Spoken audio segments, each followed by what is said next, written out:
And 西红柿, 西 is west, 红 is red, and 柿 is persimmon. So and Mei is for all kind of berries. And obviously the 草 part, the grass part, came from straw. 你好, so today I want to show you something that looks very simple but actually reveals you how Chinese form the vocabulary. If you look at the fruits and vegetables in the background, especially the right side, the imported ones, you will notice something interesting. Not all the names are random. You get information from the names. So they follow basically 3 patterns. By the end of this video, you will understand how Chinese creates names for foreign stuff, especially foreign food, appliances, and other daily necessities. So you will start recognizing the logic before the words like pineapple, avocado, kiwi, tomato. Okay, so there's 3 main ways Chinese create the names, the proper names. Chinese mainly use first phonetic translation. This is when the sound is just simply copied. They just care about how similar the sounds matching the original one. And the second is the semantic translation. This is a normal translation which the meaning is translated. And the third one is hybrid formation. This combines both the sound and the meaning. So let's go through them, each one with examples. The phonetic translation means the Chinese name just sounds similar to the original word. For example, 咖啡 is coffee, and 巧克力 is chocolate. So you may say it does not sound exactly the same because Chinese is a monosyllabic language. Most of the Latin language and the European language are not monosyllabic. So when you do that, you have to chop down the syllables and assign each syllable a character. So 咖啡 becomes a 2-character word. But if you speak it fast, you can still tell, oh, 咖啡, coffee. So there is no literal meanings for both the ka and the fei. If you take them out, that does not mean anything. They are just created or just borrowed from other words to simply symbolic the literal sound and nothing else. So the goal is just a sound similarity. So there are other example is like you have the semantic translation, focus on the meaning, but not the sound at all. For example, if you can see from here, you can see the first 2 on the right side, the imported food are tomato, and the first one and the second one are both tomato. However, the name are different. The first one is 番茄, the second one is 西红柿. So these names are the fun part because they actually describe the origin or the appearance of something. For example, 番茄, 番 means a foreign, and 茄 is eggplant. So 番茄means a foreign eggplant. And 西红柿, 西 is west, 红 is red, and 柿 is persimmon. So 西红柿 literally means a western red persimmon. So in that case, you may wonder why it got 2 names. The reason is like 番茄 is more formal, and also if you hear about fan was not a very positive description of the foreign stuff. So they just try not to use it today. Today is replaced totally by 外国, a foreign country. But 番茄 remained as a formal name, but people always use 西红柿 as a colloquial expression. So, and it tells you a lot of things. First, if you ever see anything with the west, 西, or any other directional word like 东, like 南, like 北, most likely this thing or this fruit are not from China originally because it's from a direction. They want to tell you this is from that direction. And also this 红柿, the red persimmon, tells you it's red and it looks like a persimmon. Not exactly. And another thing is, for example, avocado. Avocado is called 牛油果, literally means the cow oil fruit. And the cow oil, 牛油, also together means butter.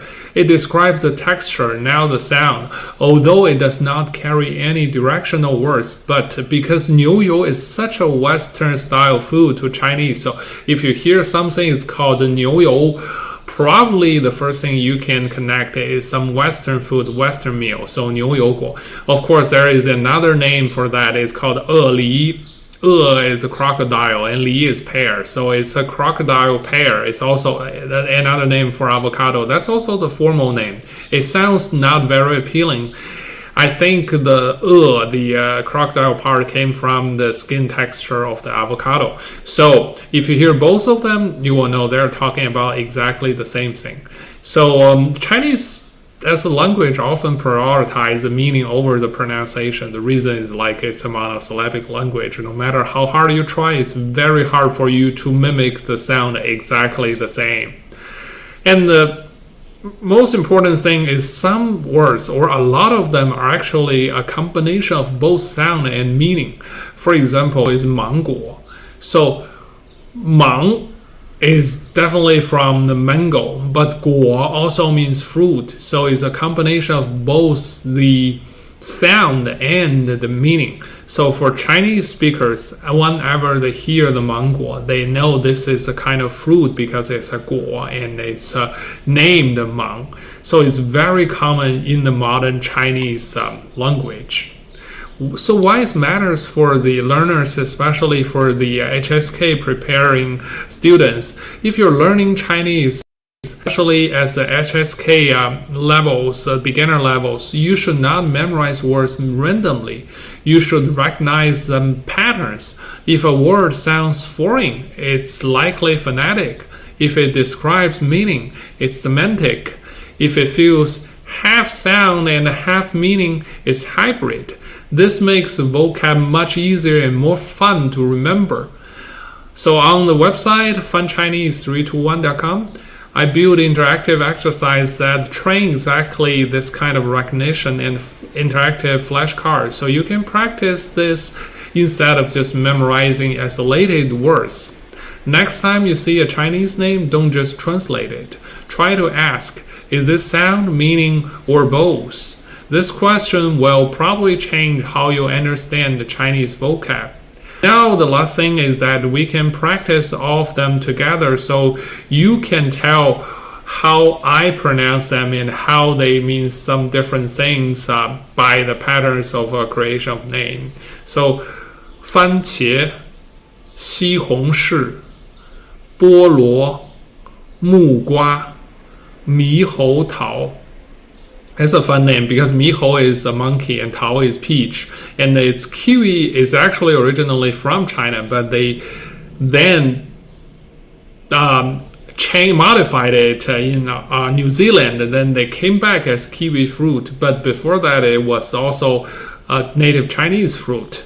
And 葡萄, like I mentioned, is purely phonetic. 香蕉, 香 is the fragrance, and 蕉 is this kind of curved fruit. And 橙子, 橙子 is actually also a phonetic translation. 柠檬 we talk about. And 草莓, if you know both characters, you can clearly tell it's a very interesting wrong translation because 草莓 is from strawberry and 莓 is for all kind of berries. And obviously the 草 part, the grass part, came from straw. So they just separated, like separating Chinese, they cut straw and berry. I'm glad they didn't translate it French fry like 法国炸, but this kind of mistake is very common in the translations. And also for the vegetables, you can see 洋白菜, and 洋 means ocean. So anything has ocean will likely becomes the foreign food translation because it's from the other side of the ocean. 菠菜 is a very interesting, the spinach, because 菠 sounds like 菠萝 is actually for a country's name. The country's name was 波斯. What is 波斯? That's also another translation. If you hear 波斯, is actually Persia. So 菠菜 is a vegetable. 菜 is a vegetable from Persian. So that's 波斯. Okay, and again, 西兰花, like we mentioned, tomato is 西红柿. So 西兰花, the Western, that's a very interesting name. Broccoli is called a Western orchid or Western blue flowers. Anyway, it's a very interesting way to translate. And 辣椒, the hot chili pepper. The 椒 is just pepper because we have the pepper in the way before. It's in Tang Dynasty. So, but 辣椒 came to China by the end of Ming and the beginning of Qing Dynasty, which is about 400 years ago, maybe even a little bit later. So 辣椒 is actually spicy pepper. Okay, and 土豆 is a dirt bin. That's just obviously description of the place and the texture of the food. But also you will hear a lot of other names of 土豆. For example, 洋芋, yang, another ocean taro. So 洋芋, that's also the potato. And also you will hear 马铃薯. That's definitely a very formal and academic translation. It's also potato. So if you live in different regions of China, probably you will hear a lot of different expressions for the common food. But people all know that because we grow up hearing them. And another is 胡萝卜, carrot. 萝卜 is radish. So 胡 is another not so positive way to describe the foreign things. So whenever you hear the 胡, you will know it's another foreign, like the ocean yang or the western xi. So also there's a lot of expression in Chinese that you hear the 胡, they're usually not for good things. For example, 胡说八道 is like saying something, 你胡说八道 means you're BS. Okay. And another 洋葱 onion, we have 葱 is a green onion or the scallion. So 洋葱 is the western ocean from ocean. Okay, if you want to structure practice in HSK style mock exams for the new standard 3.0 or any exercise based on the logic I mentioned today, you can find them on funchinese321.com.